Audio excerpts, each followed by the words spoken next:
Welcome into Outkick the Show, Wednesday edition. I hope you guys are having fantastic days wherever you may be across this country or around this great land. I've got my Corona Bro shirt on this afternoon. Sorry, I've had it on since this morning.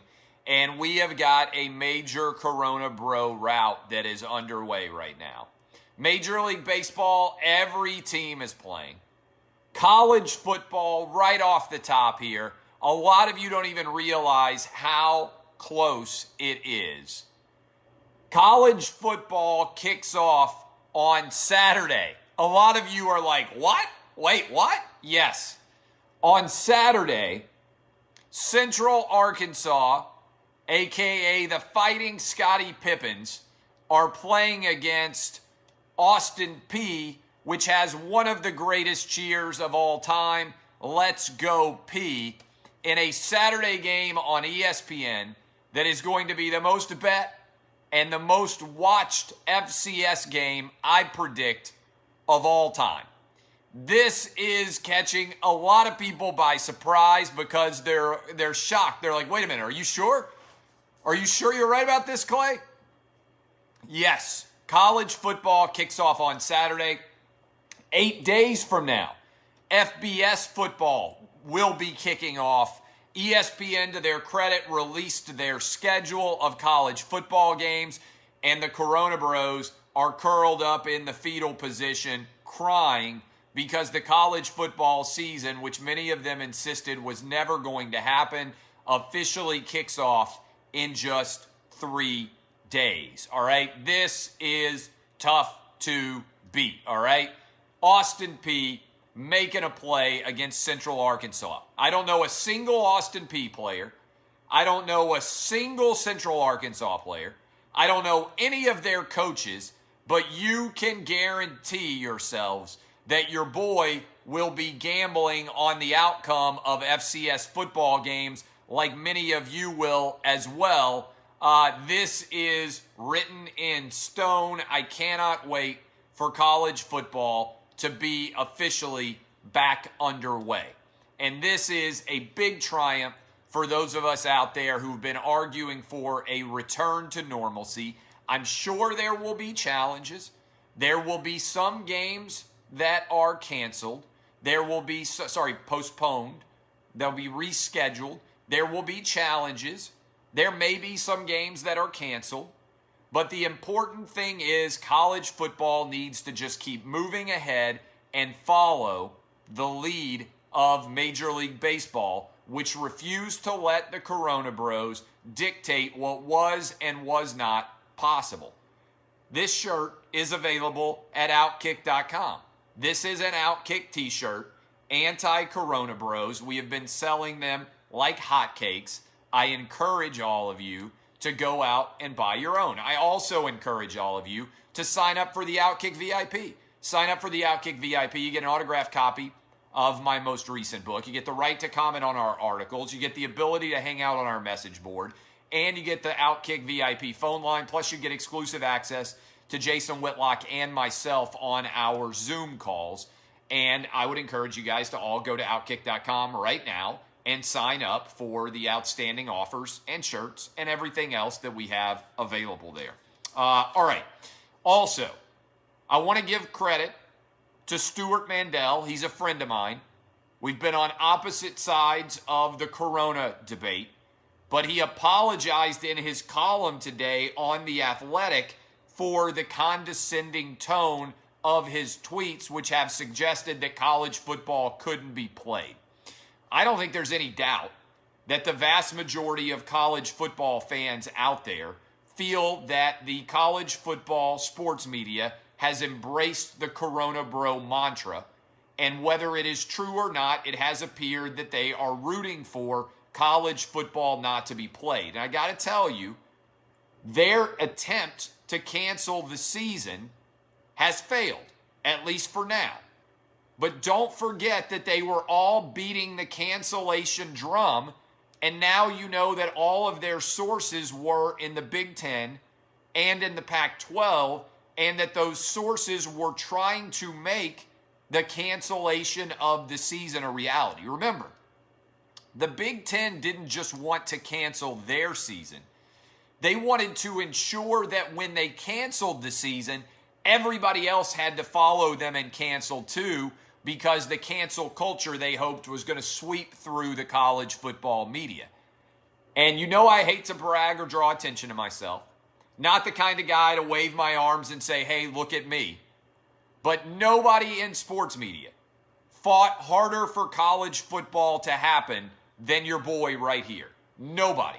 Nobody else is even remotely close to your boy in terms of fighting for you and for me and college football fans everywhere to try and make it happen.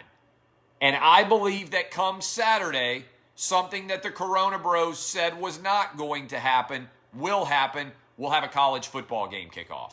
And then come Thursday, the first game of FBS football is going to be played. And we're going to roll into the weekend and into Labor Day, and we're going to have other games played. And that, my friends, is an incredibly fantastic and exciting way to get the college football and the football season in general underway. All right? So that is where we are from a college football perspective. Now, this is crazy to me. NBA players are upset because their protest didn't stop an issue in Kenosha, Wisconsin from happening. I'm not going to get into all the details about what happened in Kenosha because there's an investigation ongoing. The video that came out looks bad. It looks like somebody may get charged with a crime. They may not. We have to figure out what happened. I always say only three things matter: the facts, the facts, the facts. And I don't have access to all the facts. So unlike the vast majority of people on social media, I'm not opining because, as a lawyer, I'd like to know all the facts before I decide what ends up happening, okay? So I'm not taking a side on either direction. But the NBA players are upset, and they are now threatening to not play basketball. And I don't even understand this at all. They're saying our protests, names on the jersey, taking a knee, writing Black Lives Matter on the court, it didn't change anything. And I'm sitting here saying, whoa, it changed something. You lost a lot of fans. But the people who watch NBA basketball are a tiny minority of the overall United States population. And I don't know if NBA players aren't aware that like 2 million people watch their basketball games in the playoffs, which is fine, but that there are 330 million people in the country. So sports fans watching the NBA are a pinprick of the overall population. And I could have told you before that the only change they were going to bring about is lessening the number of people that are interested in watching their sport. You aren't going to change the way things exist in the world, all right? By taking a knee during the national anthem. It's literally the least you could do, all right? So let's start there. But now they are saying, hey, we need to do more. We're going to boycott games. And I'm like, they're just going to reschedule the games. And the same people who were going to watch you play on Tuesday are going to watch you play on Thursday. Boycotting a game does absolutely nothing. You are literally preaching to the woke choir that already watches your games. You're going to have zero impact. And it actually makes 0 sense. It has zero tangible impact. And other than to continue to make their sport less relevant on the American sporting calendar. People pick on baseball all the time. Baseball's done virtually nothing to talk politics, and their ratings have surged. The PGA has done nothing to talk politics, and their ratings have surged. The NBA has gotten super woke, and their audiences have actually collapsed. They have zero impact. And that is what they are realizing. And now they're like, we have to do more so we can make even less of an impact for an even smaller audience. The logic here is so bad and so dumb and so inconsistent that only NBA players could decide that it makes sense to do it and make less people even than now care about their sport going forward. But the practical impact is what I'm focused on here. If you don't show up for one game, then the next time you show up for a game will be the same thing, right? Like, your average person isn't going to care at all if the NBA doesn't happen. If the NBA players refuse to play any more games, nobody's really going to care, except the diehard NBA fans who are going to be upset that they can't actually watch the games. There's no logic here, and if there were more people honest in sports media, they would take a step back and say, wait a minute, this makes zero sense. It's just really, frankly, dumb. Coronavirus cases are declining rapidly, all right? Coronavirus cases are declining rapidly in the country. Florida, Texas, Arizona, Georgia, number of hospitalizations is rapidly declining, down, approaching 50% from peaks. The number of deaths still a little bit elevated, but remember, deaths follow cases, so they're several weeks behind typically. The cases are plummeting. The overall trend lines are moving in a very, very good direction. And Corona Bros have moved on to now being worried about outbreaks at colleges because there's no states to focus on right now. And so as a result, we are moving very rapidly towards a highly competitive presidential race. This is not a surprise. Today, polling came out which suggests Joe Biden got 0 bounce from the Democratic National Convention. I don't know that there's going to be a big movement from the Republican National Convention either, but ultimately this race is, as I have told you for 4 years, going to come down to the thinnest of margins, I believe, in Pennsylvania, in Michigan, in Minnesota, in Wisconsin, the Big Ten states. And right now, I think the Big Ten canceling college football and the governor of Michigan, Gretchen Whitmer, coming out and saying she was glad the Big Ten canceled college football has opened a massive opportunity for Donald Trump in the Midwest states. Let me explain. Yesterday, and I'm going to talk about this on my radio program tomorrow. Yesterday, I was in the car with a buddy. I was on the phone with a buddy, law school classmate. My law school classmate lives in Kentucky. He's a dyed-in-the-wool University of Kentucky Wildcat supporter. And he said to me, I can't believe that football has become so political that somehow Democrats are saying you are turning your back on the Democratic Party if you support high school football, college football, and the NFL being played. I don't know that politicians have all recognized this, but the way for Republicans to maintain the White House and maintain the Senate is to focus on the Big Ten cancellation with every ounce of firepower that they have. I think if Trump ran a smart pro-Big Ten and pro-high school football campaign in Pennsylvania, in Michigan, in Wisconsin, and in Minnesota, he could win 2 of those states at least while preserving his win in Ohio and win the presidential election. Okay? I think so. I don't think this is overcomplicated. I don't think this is crazy. I think if Donald Trump abandons kneeling as an issue, just don't focus on the NFL at all, focus on Democratic governors and Democratic mayors trying to keep football from being played, focus on like a laser focus on the Midwest over that in particular. I would grab that audio from Gretchen Whitmer in Michigan if I were the Trump campaign, and I would pay millions of dollars to blast it everywhere. Your governor said she was glad that college football got canceled in the Big Ten. She said that she was glad that high school football isn't going to be played in Michigan.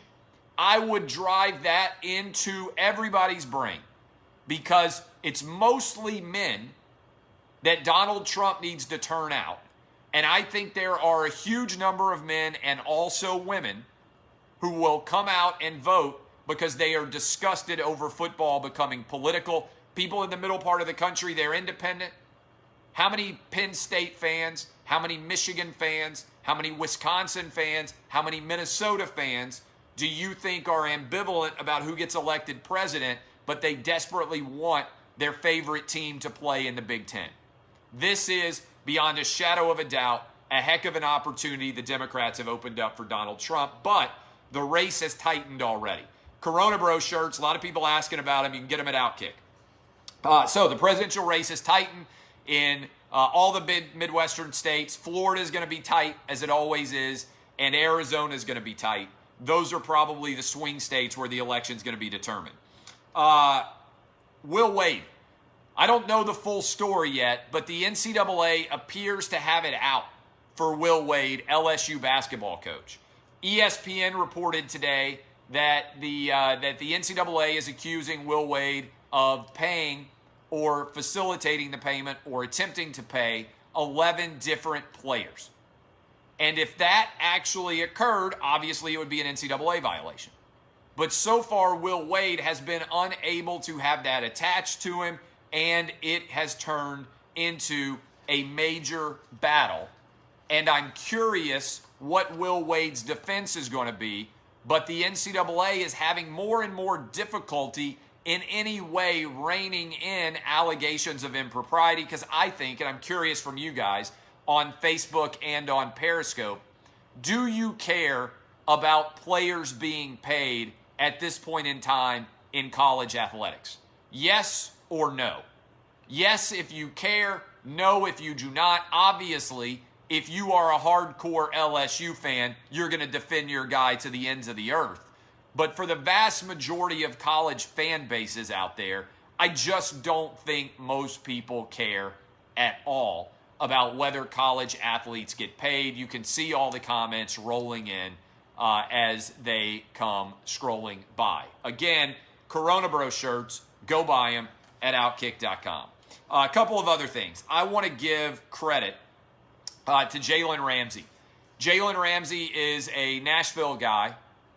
He is obviously younger than me, but as a born and raised Nashvillian, I want to give him props. He announced today that he was donating $1 million to a school locally in Davidson County, which is the county that Nashville is in.